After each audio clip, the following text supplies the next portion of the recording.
Hello guys, मैं हूं श्वेतांक और आप देख रहे हैं द लल्लन टॉप। बड़े मकबूल फिल्म मेकर हुए हैं सर्जियो लियोन, इटली से थे। उन्होंने क्लिंट ईस्टवुड को लेकर एक डॉलर ट्रिलॉजी बनाई थी। सर्जियो ने बने बनाए ढर्रे पर चलने की बजाय अपनी खुद की फिल्म मेकिंग स्टाइल इजाद की। वो इटालियन समझ और तकनीक को हॉलीवुड फिल्मों में इस्तेमाल करते थे। उनकी फिल्में सुनसान इलाकों में घटती, हीरो घोड़े पर चलता था, नैतिकता की परवाह नहीं, खून खराबा, बदला, पैसा और साथ में सोशल कमेंट्री। फिल्म समीक्षकों ने जब इस तरह की फिल्म देखी तो उन्होंने इसको नाम दिया स्पैगेटी या वेस्टर्न स्पैगेटी। स्पैगेटी एक इटालियन डिश होती है। आगे इस जॉनर में ढेरों फिल्में बनी। रॉ इमोशन से लवरेज इन फिल्मों को पब्लिक खूब पसंद करती थी। सर्जियो लियोन की फिल्मों पर इस जल्दबाजी और बेपरवाही में बात करने के लिए माफी के साथ मैं पॉइंट पर आना चाहता हूँ। पॉइंट ये है कि नेटफ्लिक्स पर एक फिल्म रिलीज हुई है जिसका नाम है थार। ये इंडिया में घटने वाली स्पैगेटी वेस्टर्न जॉनर की फिल्म सी लगती है। इस लाइन को लिखने से पहले सर्जियो लियोन और उनकी फिल्म मेकिंग का जिक्र जरूरी था। बहरहाल, थार की कहानी 1980 के दशक में मुनाबो नाम के गांव में घटती है। सुनसान शहर से दूर इस गांव में एक दिन दो घटनाएं होती हैं। सुआ नाम के आदमी की बर्बर हत्या हो जाती है और गांव के एक दूसरे घर में डकैती होती है और दो लोगों की हत्या कर दी जाती है। इन मामलों की जांच करते हैं इंस्पेक्टर सुरेखा सिंह और उनके मातहत भूरा।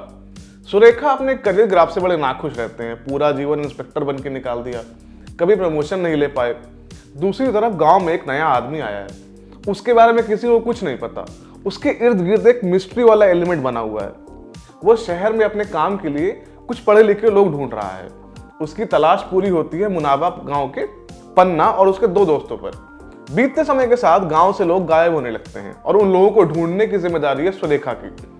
सुरेखा को गायब हुए लोग भी ढूंढने हैं और उनके गायब होने के पीछे की वजह भी। यही थार की बेसिक स्टोरी लाइन है। इस फिल्म के मूड का अंदाजा इस सीन से लगाने की कोशिश करिए।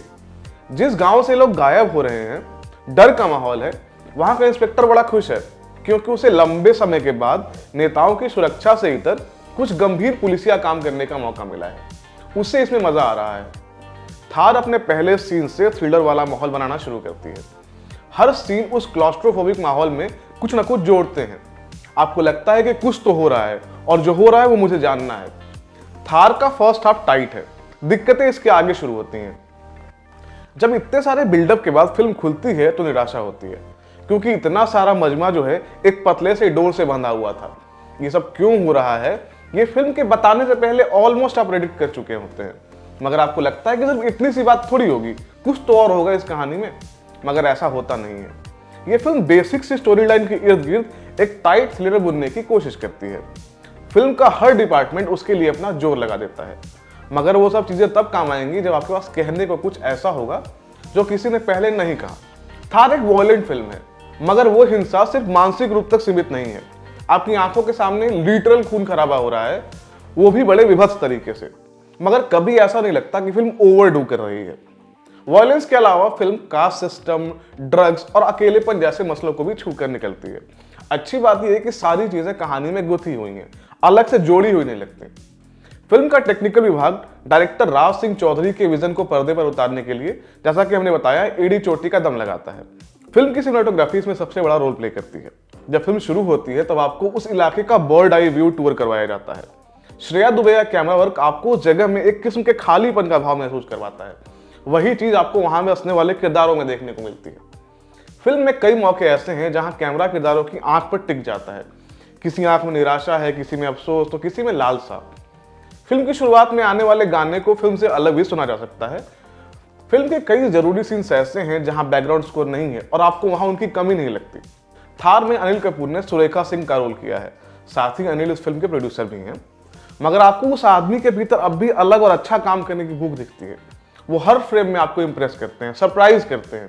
उनके सबऑर्डिनेट भूरा का रोल किया है सतीश कौशिक ने। सतीश और अनिल ने पहले भी साथ में काम किया है। उनकी वो केमिस्ट्री आपको इस फिल्म में भी देखने को मिलती है। हर्षवर्धन कपूर ने उस अनाम रहस्यमयी शख्स का रोल किया है जो गांव में नया आया है।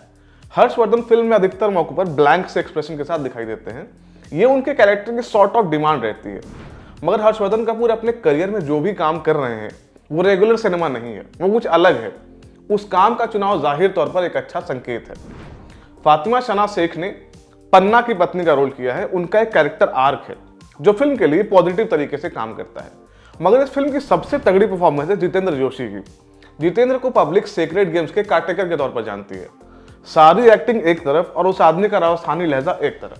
थार अपने किस्म की पहली फिल्म लगती है जहां सब कुछ ऑन पॉइंट है सिवाय मेन स्टोरी लाइन के। इतने सब के बावजूद फिल्म के पास कुछ अच्छा, कुछ अलग और नया कहने का मौका था, मगर जनता को सब कुछ बोल कर बताने यानी स्पून फीडिंग के चक्कर में वो चीज भी जाती रहती है। फिल्म में कुछ हिस्से हैं जो फ्लैशबैक की वजह से बताए जाते हैं। उस फ्लैशबैक के बिना ये फिल्म थोड़ी और मजबूत लग सकती थी। थार को आप नेटफ्लिक्स पर स्ट्रीम कर सकते हैं। मैं था श्वेतांक और आप देख रहे थे दी लर्निंग टॉक। शुक्रिया।